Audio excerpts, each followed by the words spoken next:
First and foremost, we want to say that this event is really born out of friendship. It's born out of community.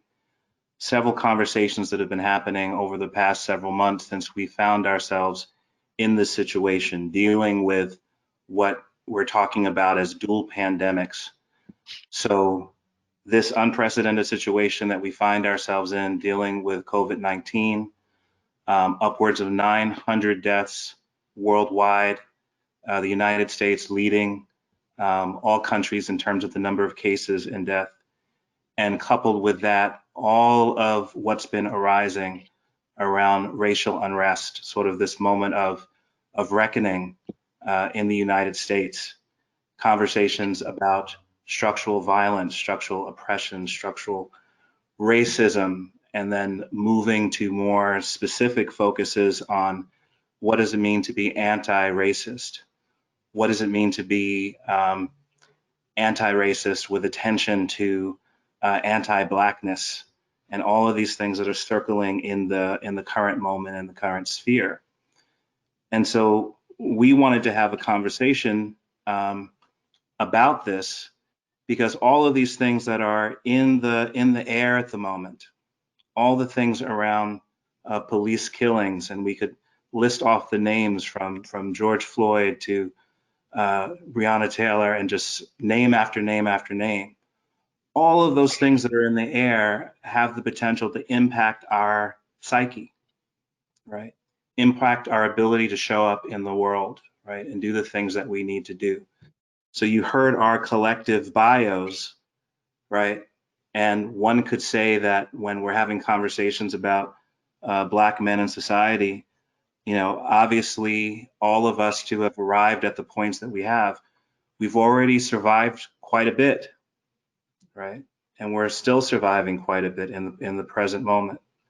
And we thought it would be powerful and important for us to come together as friends, as colleagues, as four Black men, to have a conversation about what we're experiencing in the moment and how our understanding of ourselves as contemplatives and contemplative practice, how does that help to sustain us in the present moment? And hope that out of that conversation, there would be a lot that people could glean from and hopefully would be helpful and meaningful to other people. So to start off, I just wanted to ask each of you, what brought you to this work? Right? What brought you to this work? What brought you to contemplative practice? What brought you to a desire of utilizing contemplative pedagogy and approaches in the work that you're doing? As we go along, we're going to have a chance to talk about you know, more specifics about our practice and how that helps sustain us in the moment. But right now, if you could just reflect on what brought you to this practice, you know, what does it mean for you?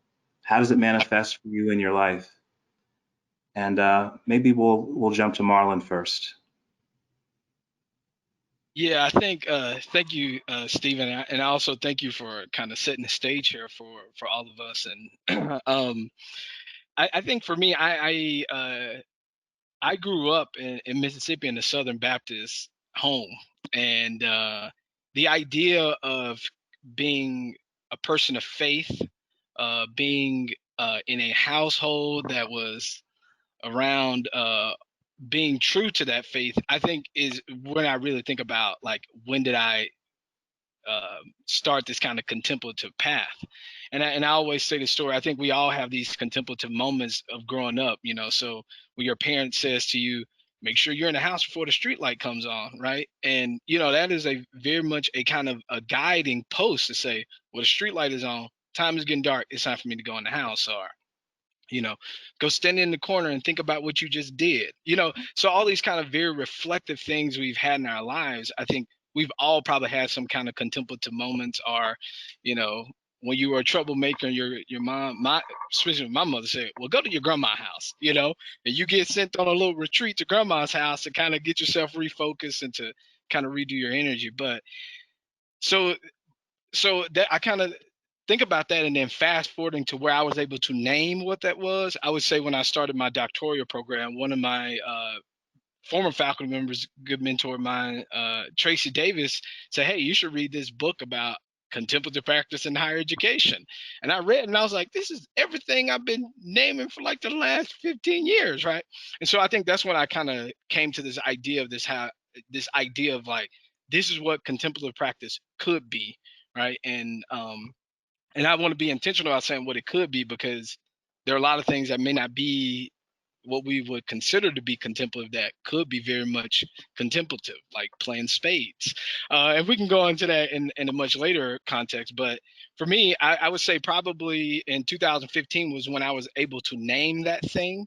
But I think I've probably been in that kind of contemplative space from when I was very young, from journaling to reading, books about, like self-help books and philosophical books. Like I think I've always been into that, but being able to name that wasn't until probably around 2015 that I was like, oh, that's the name for these things, because in general it was just what you did.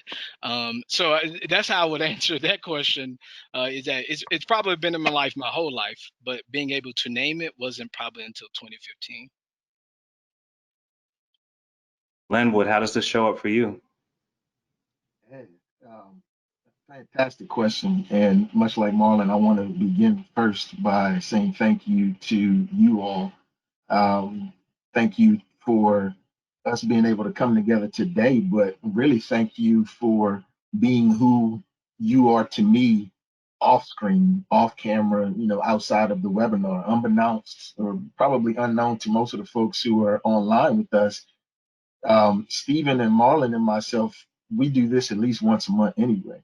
Hopefully now Brother Brad will be able to join us. And so when we had this idea of, going live with this or making this accessible to a broader audience, there wasn't anything so significant about it other than us having the opportunity and privilege to share what's on our mind, and in so doing possibly help other people, specifically other Black men, other men who look like us, um, discover some things, some practices, some activities that they could engage in, some conversations that they could be having. Because very similar to Marlon, I was introduced to contemplative practices very early in my life. Um, and the most profound memory that I have is growing up, when my father, who's a carpenter, a construction man of construction, he would wake up in the morning and he would turn the radio on, not so loud that it would jar us, but just loud enough so that we could, subtly wake up to it. And so from as far back as I can remember, I've always woken up to music. And now I can understand, now it's very obvious that that is both figurative and literal in my life. Music wakes me up. Music gives me life, right? If I can see the notes, or if I can learn the lyrics and apply them to my life in some way, shape, or form, it helps my day pass along, right? And so when it came time for me to um, essentially come up with a name as to what contemplative practices are and mindfulness, I was in graduate school as well. I went to graduate school at Wayne State University for social psychology, and I was exposed to positive psychology in a social psychology class that I had. And I was very curious about it and did some research on my own. And along the way, ended up finding the Greater Good Science Center out at Stanford. And while I was in graduate school, I wasn't able to afford to go to the trainings that they have for educators, but I was able to do so my first year on the tenure track out at the University of Michigan Flint. And so when I went there and had the opportunity to experience what um, uh, folks in attendance believed to be, or what they felt was mindfulness, or what they felt were contemplative practices for them, there were maybe a handful of people who weren't white. And I tend to keep a fairly open mind. And so I didn't let that lack of diversity or color kind of distract me from the influence or the impact that mindfulness and contemplative practices had in my life. And so I continued to dig deeper.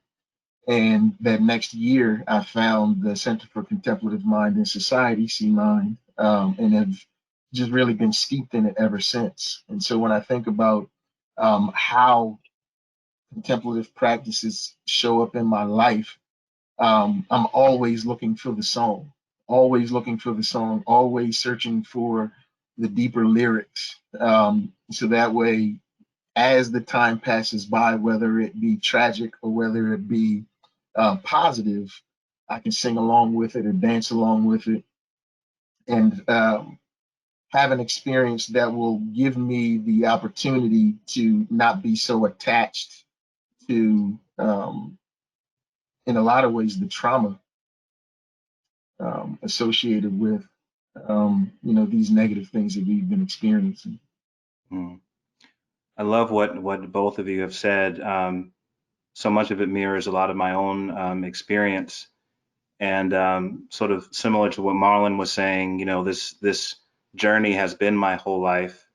I can point to many different iterations and phases where I was engaging in something that I now understand to be contemplative in nature. Specifically for me now, I would say my primary practice is meditation. I belong to a Zen community, Greater Boston Zen Center.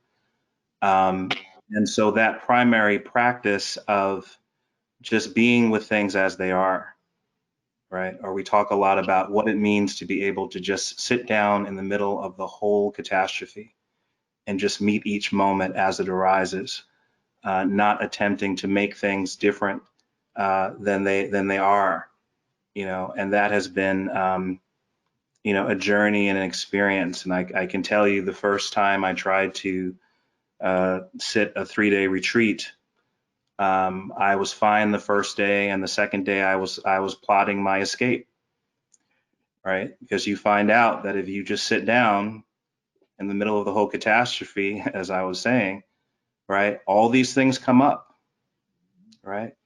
Anger, joy, love, frustration, fear, the full range of human experience. And I was planning to leave, to say I can't face everything that's coming up. And then, part of what was offered to me was, whatever is arising, just meet it, right? Just be with it.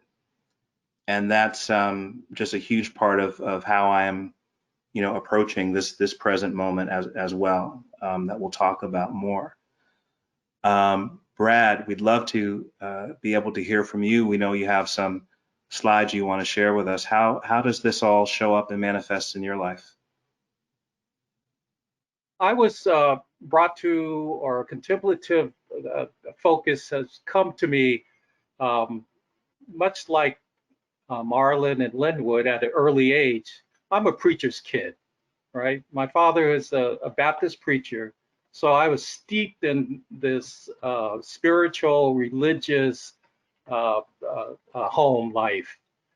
And one story that I really am reminded of as we reminisce on our beginnings is that on Sunday mornings, as we prepared to go to Sunday school and then to church and then to evening church and so on, I would listen in the Bay Area. Those of you who are in the Bay Area, I would listen to the Pacifica radio, KPF, I think it's KPFA.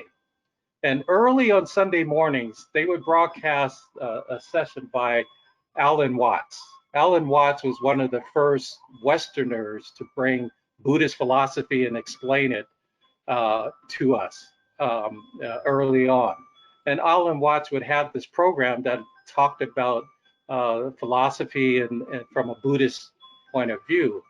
And then I would go to church and Sunday school, and I would listen, and I would see that what was happening at church and Sunday school was very much connected to what Alan Watts was saying in terms of the Buddhist philosophy, love and suffering and so on, in a different tone and a different language, but the essence were the same. And this became incredibly powerful for me in terms of being kind of steeped in this idea of a reflective, mindful practice. As I became a professional, the other element that I recognize and kind of understood is this idea as an architect, the design process or the process of designing a building or a structure or whatever is in fact a very contemplative process. And nobody explained it to me in that way. But sitting in the architectural office, designing buildings, drawing buildings, and by the way, I started my architectural practice before CAD, before computer-aided design. So we would literally have to design and draw buildings by hand drafting and so on. So again, this reflective, a very essence of designing a building was in fact a contemplative practice. And then lastly, I was connected. C-Mind had a fellows program early on, and I was connected to C-Mind through that fellows program that really brought me into the fold of other like-minded fellows and folks that really set me with the vocabulary and the kind of background to really understand better this idea of a contemplative practice. And I know you have some images you want to share with us. Well, yeah, I do want to, but I understand that Maya needs to make me she needs to do something so I can, that allows me. You are the presenter. You're good. Yeah. Okay, I'm good. So if you go to Okay, there you go. there I go. So I wanted to share this and really talk about, I don't know if we're moving, Stephen, I don't know if we're moving into how our particular practice manifests itself. But I talked about this idea of the design process and drawing has always been a part of my practice, my reflective mindfulness and contemplative practice. And I see drawing as a means of meditation, or I have a whole philosophy around drawing as meditation. But as we focus on this idea of how is this meaningful in this dual, unprecedented times of the pandemic and the racial unjust awareness and so on, I found myself utilizing this idea of drawing as a way of understanding and finding some centering amongst our conditions today. This is downtown. I quickly want to show you, this is downtown Washington, D.C., and it's boarded up. Many of the buildings are boarded up with plywood panels on the windows to avoid some of the catastrophes and calamities that happens with people protest. And the DC district brought in a number of street artists to do murals on the boarded up buildings. And my role was to capture that through drawings. I would go and be part of the energy and the meaning of what was happening as my way of supporting some of the protests. Another example of my way of kind of working in our current condition. This is St. John's Church near Lafayette Park in near the White House. And there's a site of Black Lives Matter Plaza. And this is in fact the church where President Trump did the photo op and raised the Bible and dispersed the protesters. And my role is to be part of that and to document that and use this drawing as a means of witnessing the event, to be kind of beholding and connecting. And ultimately, what I talk about is this idea of seeing as my way of practice, and to be affirming and to be part of it. This idea of sitting down drawing is a singular meditative state, but it's also this idea of being more than just internal and internalizing this to be part of the protest, be part of the action. Wonderful. I mean, there's so many through lines here that connects all of our different experiences. And one of the things that I appreciate about the community that C-Mind brings together is that, even though our contemplative practices, the particulars of it may be different and we may come from different traditions, right? This thing of, as I was listening to you, Brad, when you're talking about witnessing, beholding, connecting, seeing, right? Those are things that are a through line that connects all of our experiences and our desire to develop the capacity to do that, right? When we talk about what does it mean to show up, right? Show up for our own lives, show up for each other, to be able to hold space with and for each other. And I think that's one of the things that is so powerful, even just this gathering of the four of us here today, because oftentimes when conversations are happening either around contemplative practice, or even when conversations are happening around Black people and Black men in particular, you often don't have Black men themselves talking in depth about their own experiences, right? What's happening in our hearts, our minds, right? Our collective conscious, our understanding of this moment.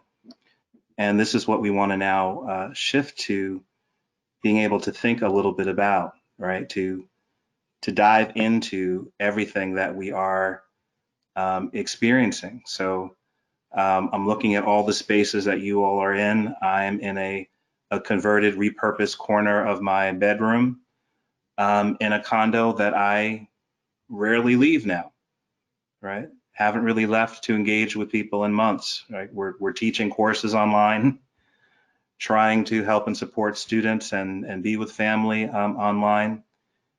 And we need to be attending to the ways in which, whether we realize it or not, that's having an impact, right? I was reading the news today of everything that was potentially possibly known about COVID-19, right? And when it was known. And then you look at the staggering number of deaths that have occurred, right? And so I find myself now sometimes wanting to slow the speed of the pitch in terms of how much news and information I take in, because I find it's having an impact, right? It's suppressing some of my ability to show up in the ways that I need to, and contemplative practice becomes an important part of sort of sustaining myself, right? A protective shell in a way. But the question I want to throw out for all of us is, in the midst of everything that's happening, and I just did a weaving together of some of the negative aspects, right? But we also talk about the possibilities of the present moment, right? The beauty in the present moment, right? What is it we need to learn from the present moment? And that's the question I want you to reflect on: is what are you learning, right? And everything that's arising, what are you learning? Anyone can start on that question. Lay off the Oreos. You know, no, I mean, no. In all seriousness, I think one of the things a lot of us have probably learned is that, when you are stressed and things are going south. I'm sorry, Linwood, brother, I had to do that one. But like you eat, right? And we are in a place, a confined space and environment that all of a sudden, you're like, oh well, the potato chips are just there, right? When we stress, we eat, because sometimes our relationships that we have to food is more than just about substance and about, making sure that my heart is well and that my arteries and my blood still flows, that we have other relationships with that it brings us joy and it brings us a little bit of a distraction. So I'll say, first of all, lay off the Oreos. But I have, it has made me a lot more conscious about what I am consuming, because what I consume then has a profound effect on how I view and how I wake up and how I am in this world, right? So all these things are very much interconnected, so that we're not fueling our bodies with things that will allow us to sustain during these times of uncertainty. Then then things can get very, I think, out of whack very quickly. Well, even more than what they are now. So I think for me, one of the first things is about like being mindful about what am I fueling my body with, because what I fuel my body with eventually will affect my mind and everything that goes along with it. And the other two things that I'll say in general is that I think I've also learned that during this pandemic, one of my great mentors, JQ, he always said, get outside, get in the sun. So I found myself having to take a few more walks, and being out in the sun, or taking a day trip to, as Brad pointed out, sometimes you can just go to the beach and you just got to behold the ocean, you know. And what does that do for you in that moment? That it allows you to kind of not necessarily escape, but allows you to be able to focus and say, how can I think through what this means for me in this moment?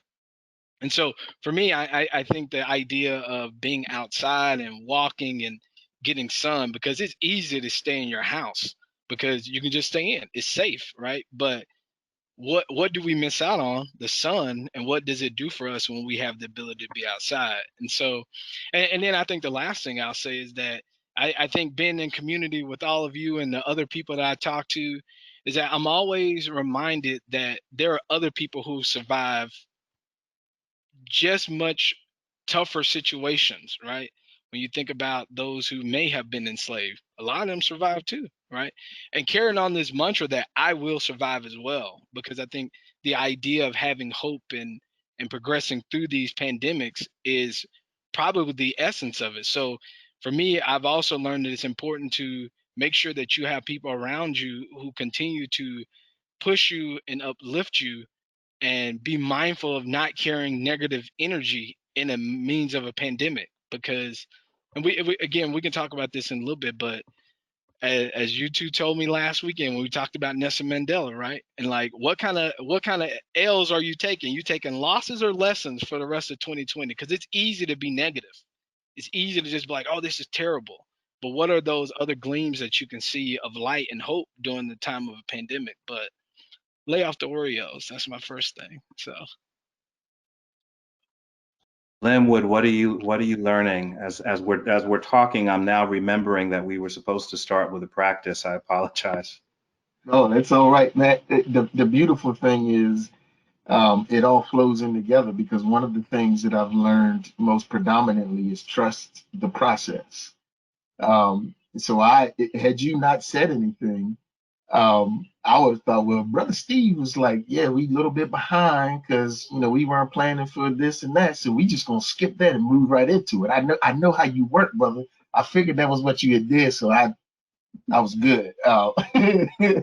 What I'll do is I'll record it, and then whatever the practice is, I'll record it, and then we can upload it to CMON. So y'all stay tuned. Um, in terms of what I'm learning, my goodness, I have many teachers. Everyone that I meet in my life, every being that I meet in life, I consider a teacher. And the the two most significant and profound teachers throughout this whole thing have been my two sons, Mateo and Lucas. Mateo's 9 and Lucas is 7 years old. And the most profound lessons that I've learned from them is to go with the flow whenever the flow is possible. And what that means is when it's time to do work, flow through the work as best you can. But when it's time to play, play and play hard. Play and play hard and play loud and play joyfully and just play. Be in the play. Forget to clean up because cleaning up isn't playful. You know, defend your playtime with all your might. But mommy, it's 8:25. Bedtime isn't until 8:30. We got 5 more minutes. I don't need to brush my teeth just yet. I can squeeze in. Can I just play a little bit more He-Man? Can I put one more thing together on my Legos? Their consistent response, which I think is the most powerful lesson. Their consistent response is, okay, hold on a second. And the reason why that's so powerful to me is because it's a reminder for me to practice mindfulness. Whenever they say, okay, hold on a second, I'm like, man, I'm dead. No, I'm not holding on. Come on, man, let's go. Let's do it now. But the significance of, okay, hold on a second is I need the space. And regardless of what is expected of me, I'm going to take a little bit more space as long as I can take a little bit more space, right? And so as I am engaging and leaning into this spaciousness that I have created for myself by saying, okay, hold on a second, I am able to be a bit more resilient whenever whatever it is that I am resisting having to do comes up, right? So whenever a new news story comes up, which is, seemingly weekly, if not daily, of a racialized Black person being murdered by either official police or unofficial police, people who believe that they can police our bodies. Whenever that comes up, it's okay, hold on a second. Whenever I hear about the death rates, the morbidity and mortality rates because of COVID-19, it's okay, hold on a second. Whenever I get emails from students who need things that I know I need to provide for them because of the relationship that we share, it's still okay, hold on a second. And that okay, hold on a second, gives me the opportunity to prepare to engage in whatever it is, whatever that difficulty is, right? It gives me just that 1 inch possibly of spaciousness that I need to sit with whatever that uncomfortable thing is that has arisen. And once it goes away, the glee and the joyfulness that I have needs to be celebrated through play. So we go on hikes, hikes in nature. There's a nature preserve here, and for the attendees who might be in the Baltimore area, Cromwell Park, and there is this amazing clearing where in the middle of the clearing is this, I would probably venture, centuries old oak tree.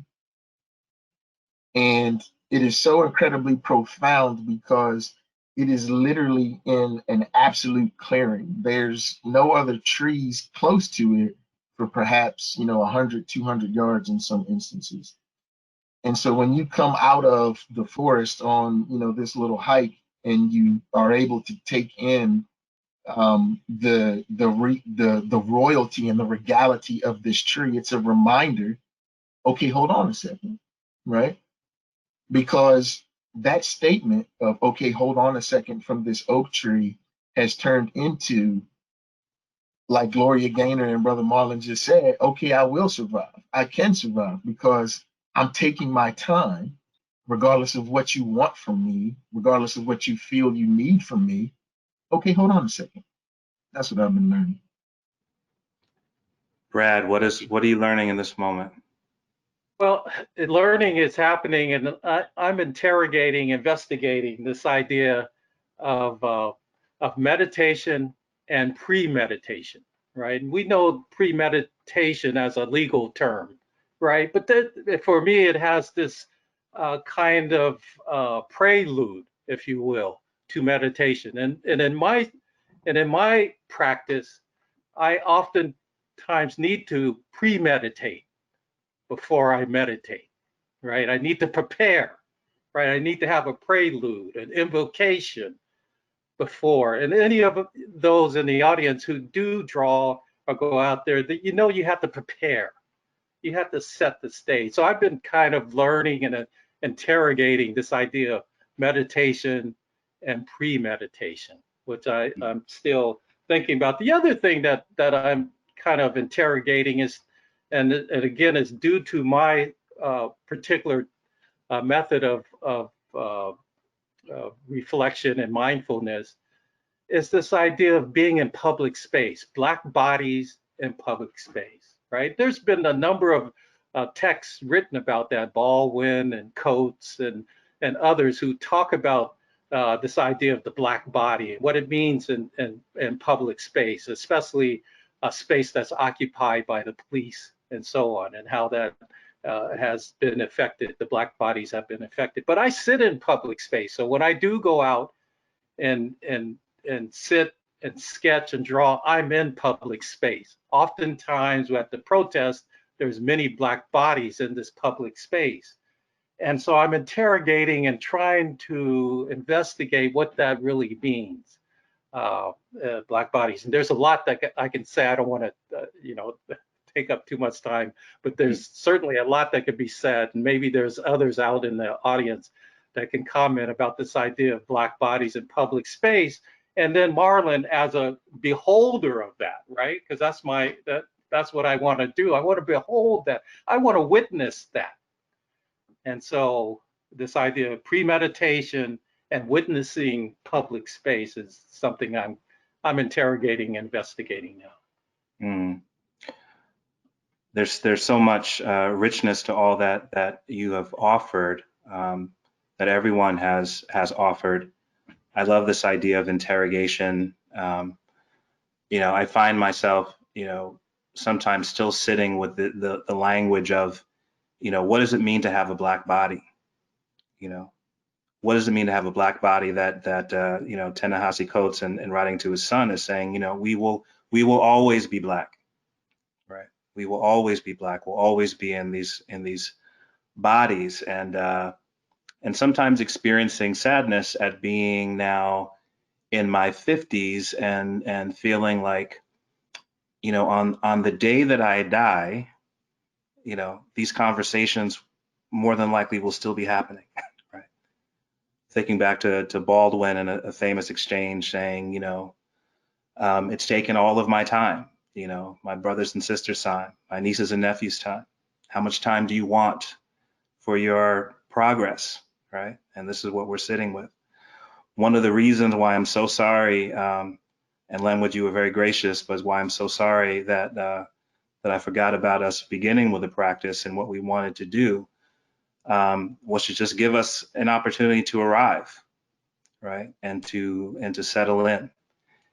And this conversation that we're having, when we first started thinking about what it could be, one of the people that we sought to have the conversation with us was Oliver Hill.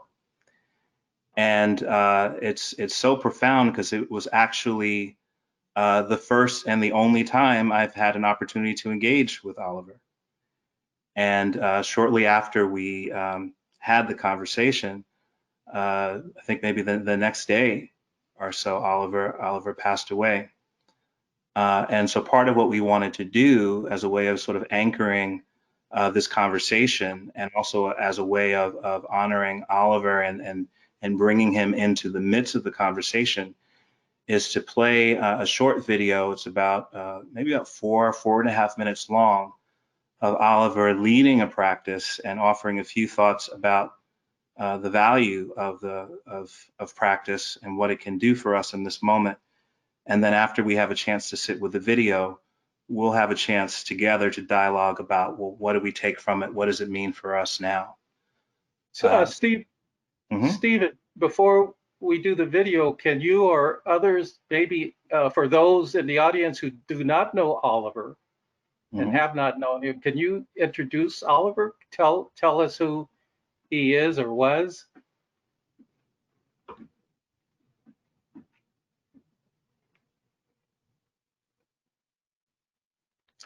Linwood, do you want to?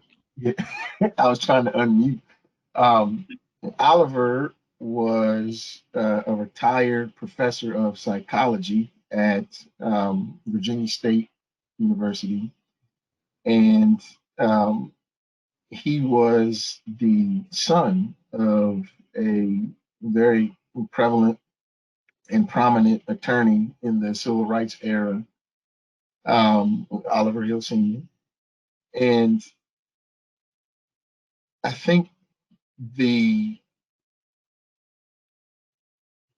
the video that he has posted, which what we're about to show is a clip from that video. I think that Oliver was one of those people. He is one of those beings that you can lend words to describe his persona, but they would not do justice to having the privilege of experiencing them firsthand. And so I think the best explanation of who he is going to be exemplified in what we're about to watch.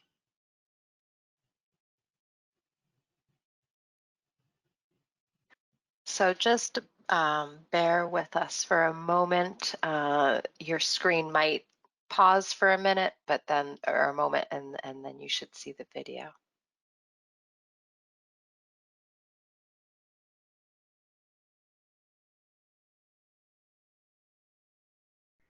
Meditation was originally developed not as a treatment modality for stress, but as a means to experience the depths of consciousness beyond the thinking level of the mind. It's not a tool for suppressing emotion, but a method for becoming anchored in a deeper level of being so that we are not buffeted about by our emotions.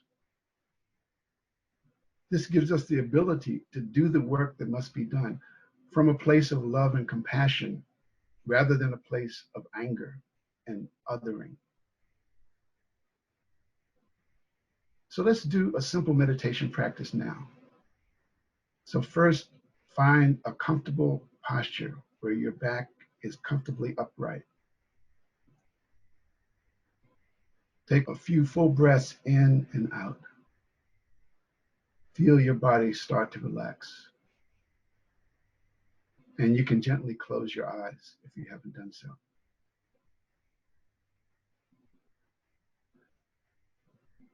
And start by just noticing the contents of your awareness, the thoughts, the feelings, the sensations.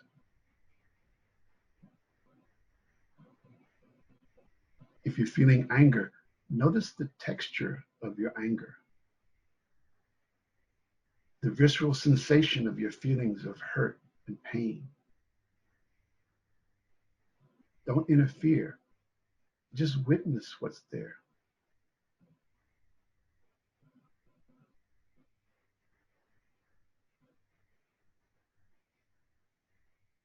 And now let your awareness expand to the connection with your surroundings.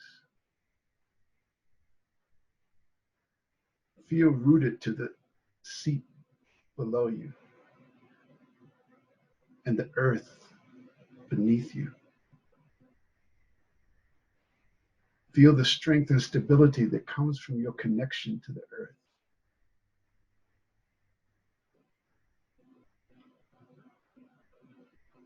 Become aware of the web of relationships in your life and the strength that comes from that connection. You can start with your immediate relations, but then imagine that web expanding all the way back to a common ancestor for all of humanity. Feel the strength that comes from that sense of connection.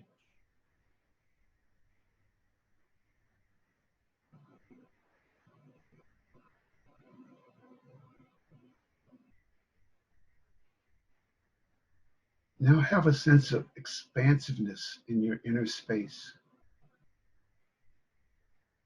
Entertain the idea that there are no boundaries to your awareness.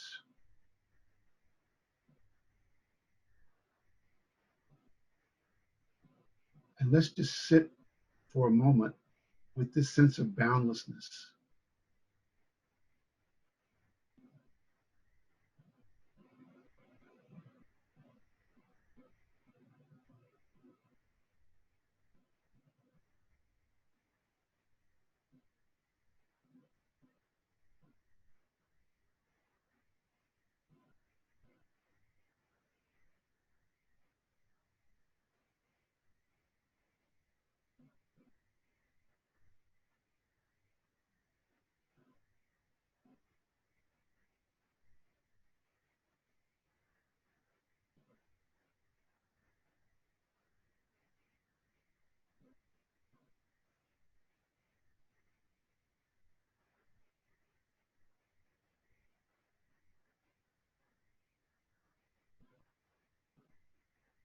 Now you can begin to slowly bring yourself out of meditation. Take a few breaths again. And when it feels comfortable, you can open your eyes.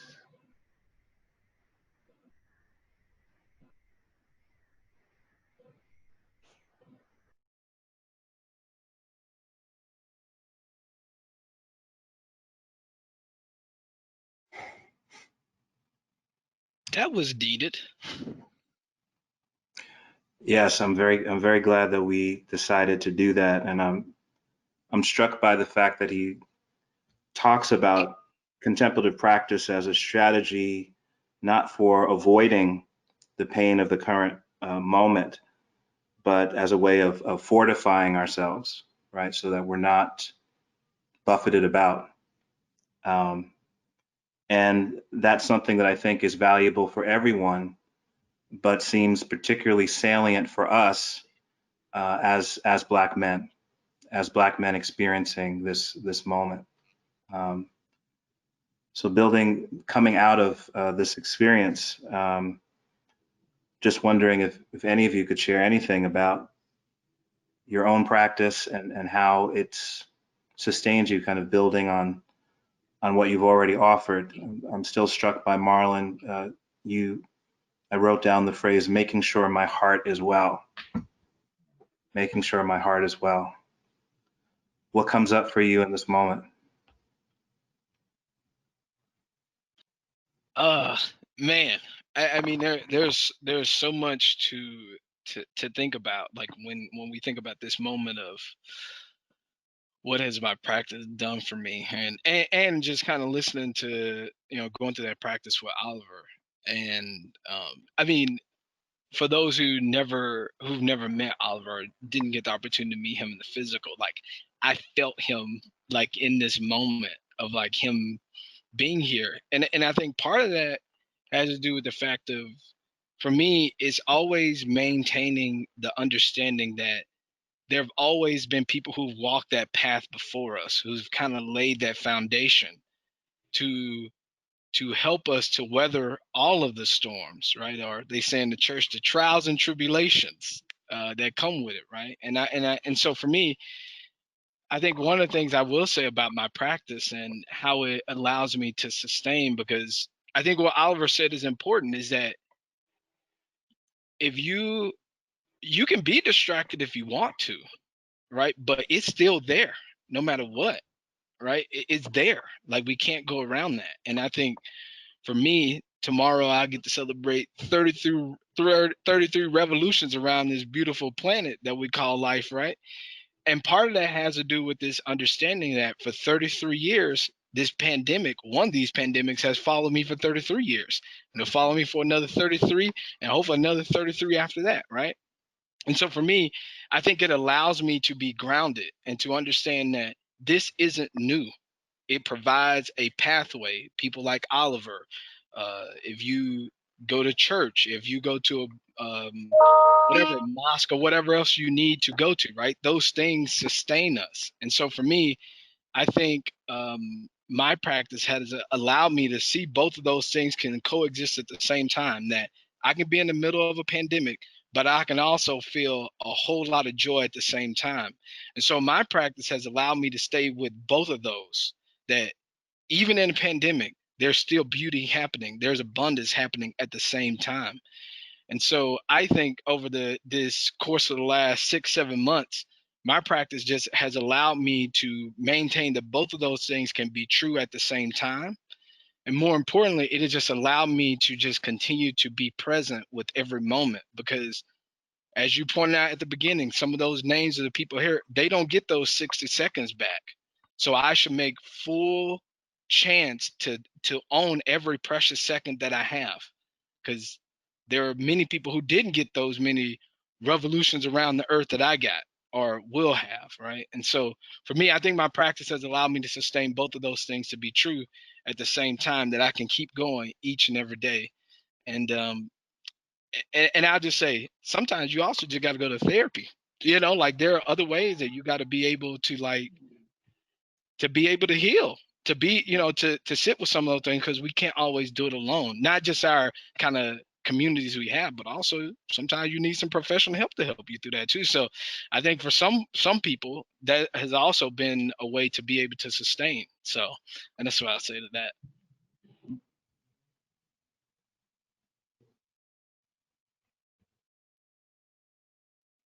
I would contribute is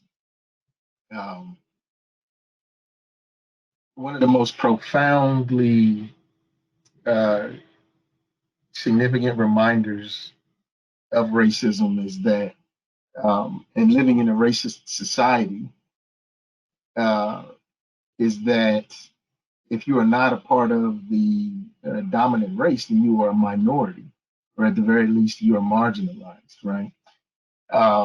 And so when there are these frequent reminders of us, and by us, again, I mean people who have been racialized as Black, when there are these frequent reminders of this myth that we are less than anybody else, that our lives don't matter as much as anyone else's, when we are consistently experiencing disproportionately negative health outcomes, whether it be the current dominant pandemic of COVID-19, or hypertension, or diabetes, or obesity, we are reminded of this myth that we are less than.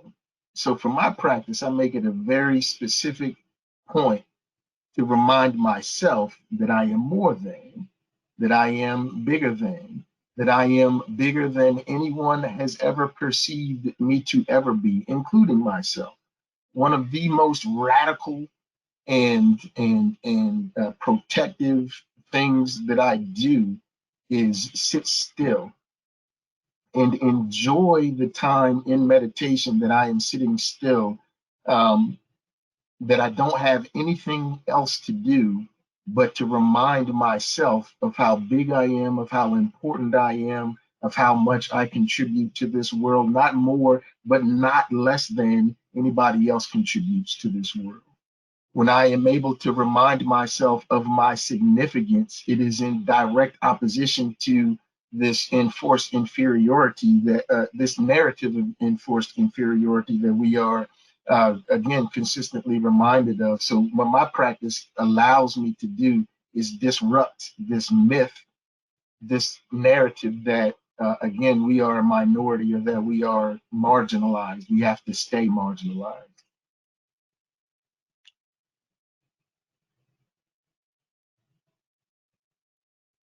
Stephen, one of the things that I discovered in preparing for this conversation was a quote from Leo Tolstoy. Everyone thinking of changing the world, but no one's thinking of changing himself. And that, I thought that was a good, again, reminder of me. While we need to pay attention, probably as Black folks, need to have a healthy, uh, uh, a healthy kind of view and disdain of white people. That we also need to look at ourselves and utilize change in ourselves. So as Black men, patriarchy, we have to look at ourselves and see and where we fit into this patriarchal system and what that means to our Black sisters and others, right? What that means in the Black experience in ourselves to relate and love others who may have different sexual orientations or different gender lifestyles. We really need to, as Black men, we need to look at that and instill and work for change at ourselves. At the same time, as Marlon, you were saying, this joy and love in the midst of harm and hate. At the same time, we're looking at that. We need to, Linwood, celebrate ourselves. We need to, look at our oppressors and strategize with that. But we don't want to relieve ourselves of our own personal change that we need to make. Mm-hmm. I appreciate so much of what you're saying, and I'm often struck, and I appreciate the friendship for myself as someone who identifies as a gay man. It's often can sound odd to people to say that I'm in my 50s and I don't have as much practice as I wish I had having friendships with men, period, but Black men who are straight identified, right? That this experience and this friendship, the brotherhood, is rare, and it's new for me. Sometimes I don't know how to act. By just the evolution, like when you say how we look at ourselves, right? The fact that I can show up as my whole self, and I think that my own contemplative practice is something that allows me and strengthens me to do that as I look at myself and unlearn a lot of things that I've learned over the years. So I want to put that out there and thank all of you for that. Steve, I'm sorry. I just want to, because I know we're going to get to these questions, because I know people got questions, but I also think what Brad also just demonstrated for us is also an important aspect of this. Sometimes you just need a little wisdom, right? We just had a very honest moment of, we also need to be checking ourselves in the same time that we're doing this. Like for me, I'm not gonna lie, Brad, at first I was like, really, Brad, but I'm like, okay, well, what does that mean for me? Right? But we also need to do those things at the very same time. And so I also think it's important in that we also need to be having in our communities very honest conversations, not just about, as Brad pointed out, the oppressor, but also in the same vein, how are we also participating in that same system, right? And so, Brad, I'll just say in front of everybody, I appreciate that. I thank you for saying that, because those are also important things that we need to have during these moments. Because again, I think it's just easy to just, in my opinion, it's just easy to just kind of demand, to like go after that thing.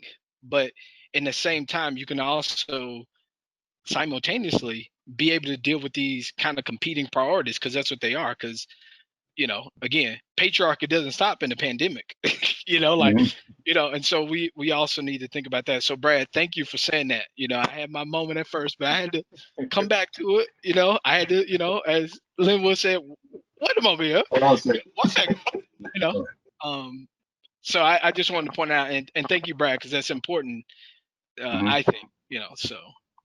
Absolutely. So in the time that we've been talking, and we thank everyone for hanging in here with us with what we wanted to be just a free-flowing conversation. And part of the reason that we wanted to do this is to model what we think is important for all of us to be doing for each other during this time. That is to say, gather people, that you care about, even if it's in a virtual setting, right? We're always saying to students now that we may be meeting virtually, but there is a human element to this. We can still connect, we can still support each other, we can still feel each other's presence and our countenance. And we wanted to have this conversation as a way of modeling sort of what that could look like, what it could feel like, what it could sound like. We're going to shift now to see what questions we have, and we'll do our best to get to as many as we can and answer as many as we can. And I'm going to hand over sort of this facilitation role I've been in, hand it over to Marlon to engage with the questions for the remainder of the time.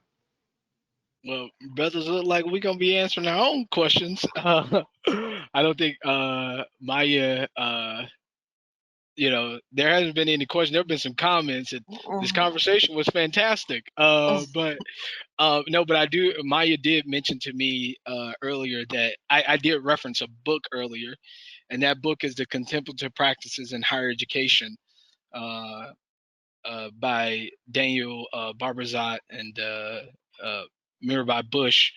I guess I'll do a shameless plug for, in this book here. Linwood, I was looking for the book too, but I think it's on my back shelf over there. So I was like, I think it's around here. But I think for those who are new to, kind of mindfulness and higher education, like the contemplative practice, I think it's a really great book for to check out and read. It kind of gives you a little bit of foundation about how these practices could be used in this kind of educational setting. And so that was the book that I referenced earlier that for me, I was then able to name what I saw. And so that's that. So still looking here to see if there are any other questions. Okay, so one of the questions that I did get asked here. So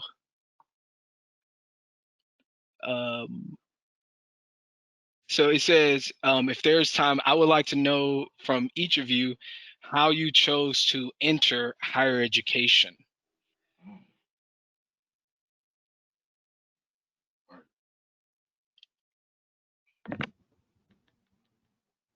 And I suspect the questioner is asking how we enter higher education in terms of teaching or in terms of student, as a student.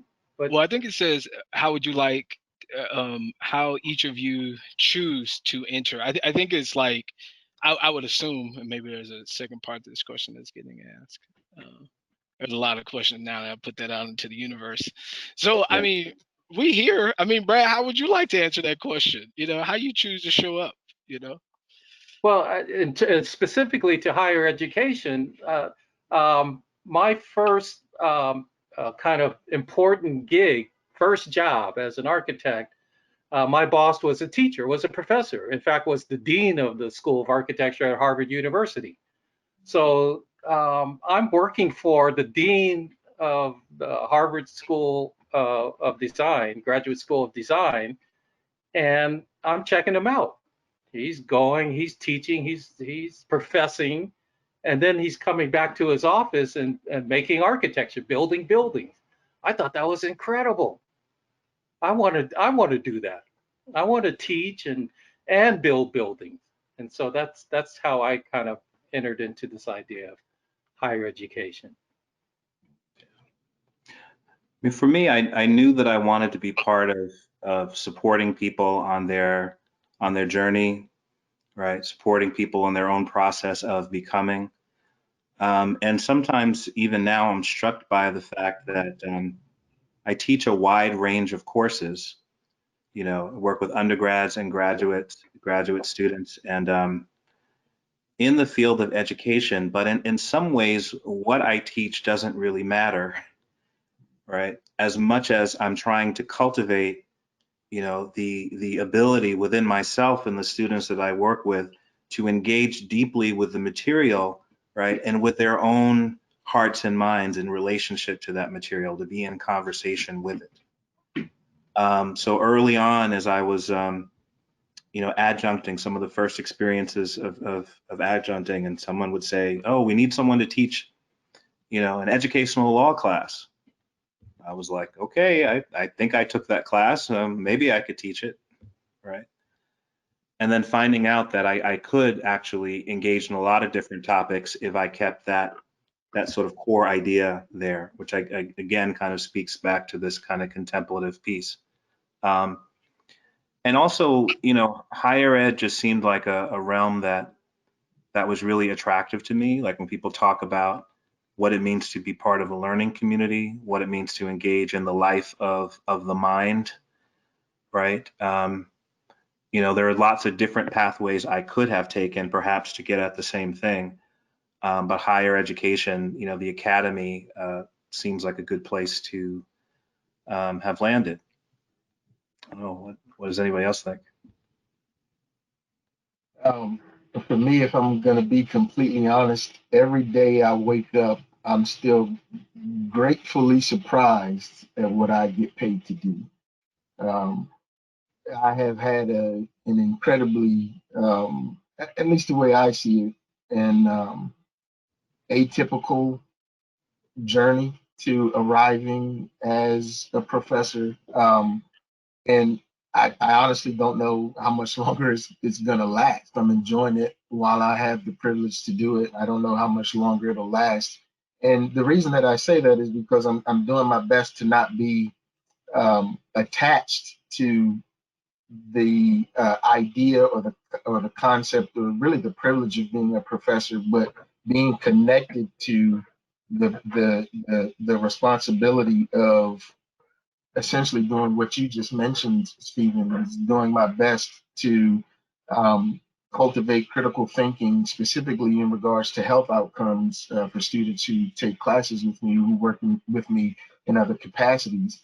Again, if I'm going to be completely transparent and honest, this 6 months, give or take a month or so, of being removed from the physical classroom has manifested as a chrysalis of sorts. I feel very much like I was a caterpillar before I entered into this time. And what I mean by that is I wasn't quite clear or sure as to um, uh, uh, uh, how far my job could take me. Right, I was relegated to the narratives that had been played out before me. I ate what I had access to, much like a caterpillar does.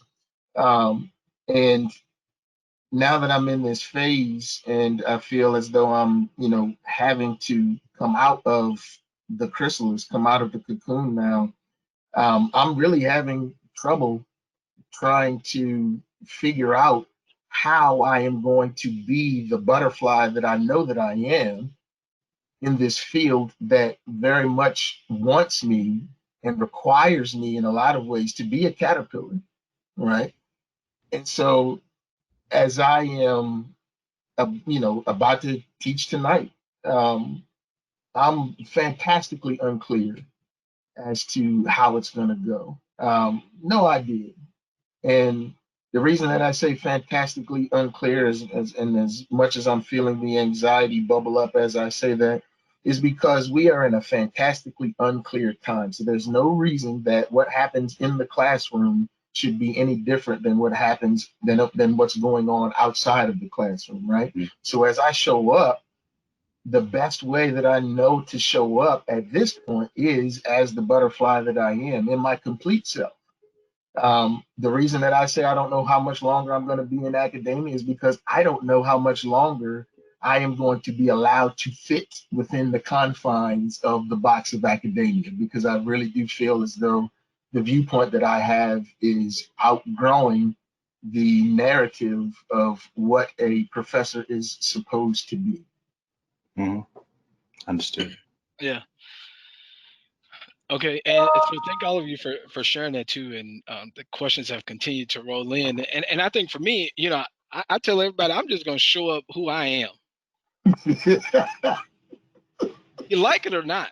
I mean, it is what it is. Like, we can live in a time of misery if we want to, but for me, I just show up because you have to live with that. not any of you. I gotta go to sleep with that at nighttime. So Highland showing up is just like this, you know.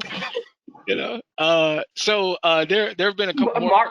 Marlon, but let me just quickly respond. I want to add also that the importance for me, and hopefully for you, Linwood, is the idea that I'm in higher education at an HBCU, Historic Black College and University, and I think that has significance as to my ultimate direction and standing in higher education. I won't go much more into that because that's a whole story there. But I think that's a significant point that two of us are teaching at a historic Black college and university. Mm. Yes. Thank you.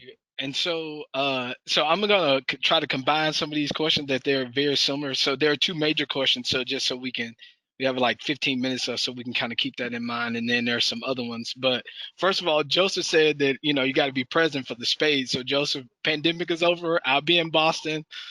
It's fine, brother. I'll show up. So anyway, so can each of you maybe talk briefly about like what practices you use and like how have you balanced those during kind of like to ensure that you kind of stay grounded in those during the pandemic?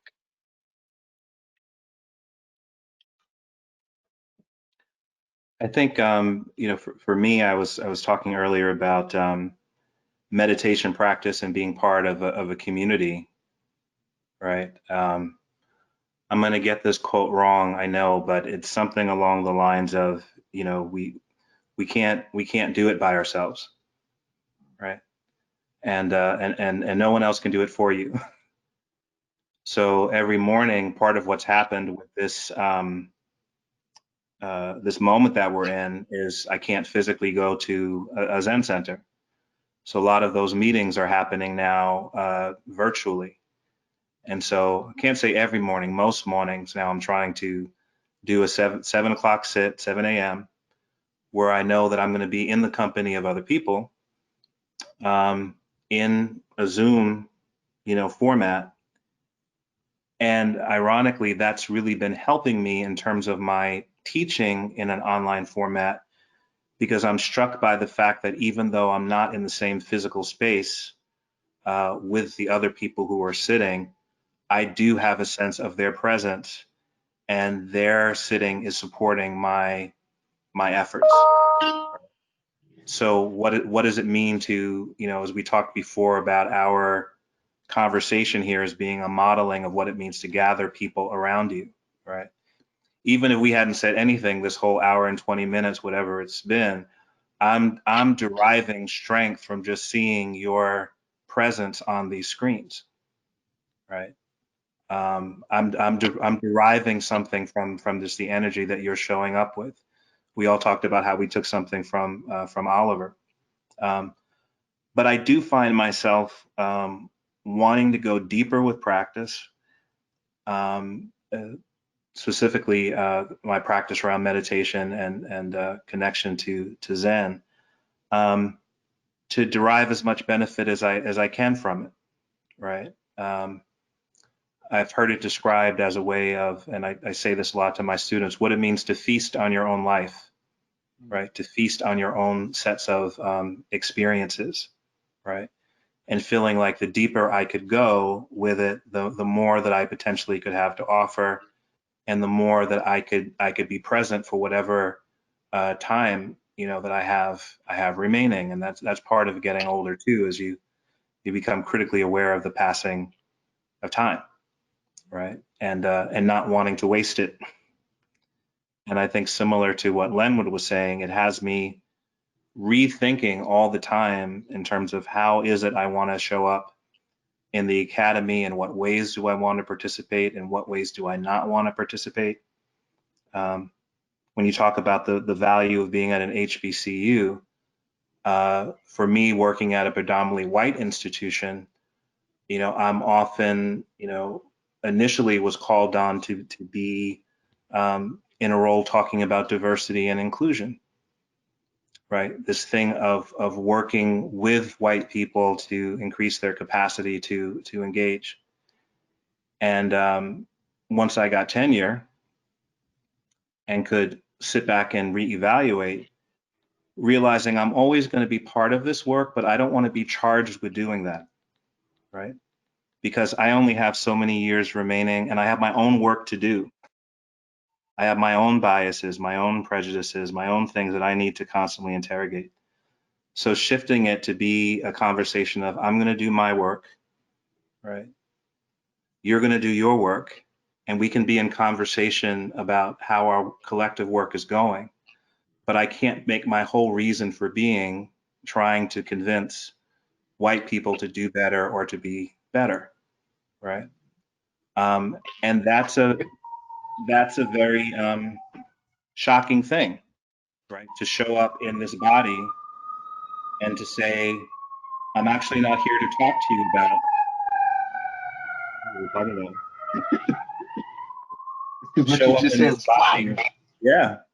To show up in this body and say, I'm not actually here to talk to you about race, you know, and then just notice all the ways race is still present, right? Has been what it is for me. Yeah. So Brad and Linwood, just about quickly about what practices you use and how you're kind of balancing that now. I talked about my practice of really meditation through drawing, and this is about seeing. And I have a lot more to say about that, but I talked about that. But I also want to give a kind of credit to Michelle. Michelle Chapman has assembled a group of Black mindfulness, a kind of an association that's larger than just the four of us. It includes many folks, and those kind of collective groups are really helpful. And I want to thank Michelle for taking the effort of assembling us in that. And I'm sure there's other groups like other like groups that instill the same kind of collective feeling that I think are so important, especially during this time. Um, for me, again, I think I already mentioned the two most significant during this time for me. My sit practice. I set aside at least 45 minutes every morning or at some point in the day to be still and to engage in thought. One of the things for me is that I am formerly what I would call myself as an overthinker. Now I refer to myself as a deep thinker that needs reminders that, hey, bro, you're thinking about this a little bit too much. Can you come out and share what you're thinking about? And as I think about the significance and the importance of me being in this body and having the the dedication to set time aside and think about whatever it is that I want to think about and to contemplate whatever it is that I want to contemplate. Um, that's one of the main things that my practice does for me. One of the main, primarily a singing mantra practice that I engage in even as I'm sitting still. Great, thank you. And I think for me, like, I get bored. I use a bunch of things. I do yoga some days a week, depending on, like, as Brad said, like, I'm making my coffee. I'm like, well, I'm gonna go work out this morning, right? So I think for me, I think what Linwood said is important. Like, you got to make the time to do this. Like, I get up at 4 a.m. every day to make time to do it, and I think that's one of the ways that I've been able to sustain it. And again, having people, group chats that remind you stand on your practice or whatnot. So I think that's some of the ways. But for me, it's, exercise, yoga. On Saturdays I do a little libation and cigar, but that's another story. But so one of the yeah, so one of the other questions got asked, and I'll just say this quickly, was about how do we all kind of meet and know. So I think all of us pretty much met through C-Mind, through the Summer Institute for the most part, in either different years, and through that, I think being in the community together is kind of how we got it. And so we kind of have our little, sometimes weekly chats, but that's how we kind of know each other. So one of the other questions, and so since we got a little bit about 5 minutes left to wrap this up here, so I'm gonna again combine some questions. So one of the questions is, one of the pointed out that they use the work of Ruth King to think about mindfulness. So could you maybe, could everybody just maybe offer one suggestion about something that people could read? And who do you kind of, as a teacher, is there like a main teacher or kind of thought that you follow? So I don't know, maybe we start with Brad. Brad, any quick suggestion who you kind of listen to? Yeah, I think if I have just one, one reference or one book that you should read is called The Zen of Seeing, The Zen of Drawing, Meditation and Action. The Zen of Seeing, The Zen of Drawing. And this is by Frederick Frank, Franck, Frederick Frank. And he has a series of books about what he calls seeing drawing. So I would recommend that. And Brad, any other main teachers you have that you just want to point out quickly, or things you kind of? Yeah, I have a lot of mentors, a number of mentors and teachers. Christopher Alexander, Carl Anthony, a strong mentor of mine, Ken Simmons. So it goes on and on. Great, thank you. Stephen, any recommendations? I think there are several. For me, there are a lot of people like Thich Nhat Hanh. I have to mention other people that you may not think about in the realm, but they're very much there for me. James Baldwin. I would not be doing a lot of what I'm doing without having that sort of model in my mind of what's possible. Also Randall Keenan, who unfortunately we just lost, Toni Morrison, and I'm really encouraged by the work of Reverend Angel Kyoto Williams. Her work has challenged me a lot, and I appreciate all the ways in which she's managing to be present in this virtual space. So I would throw those out there. For me, I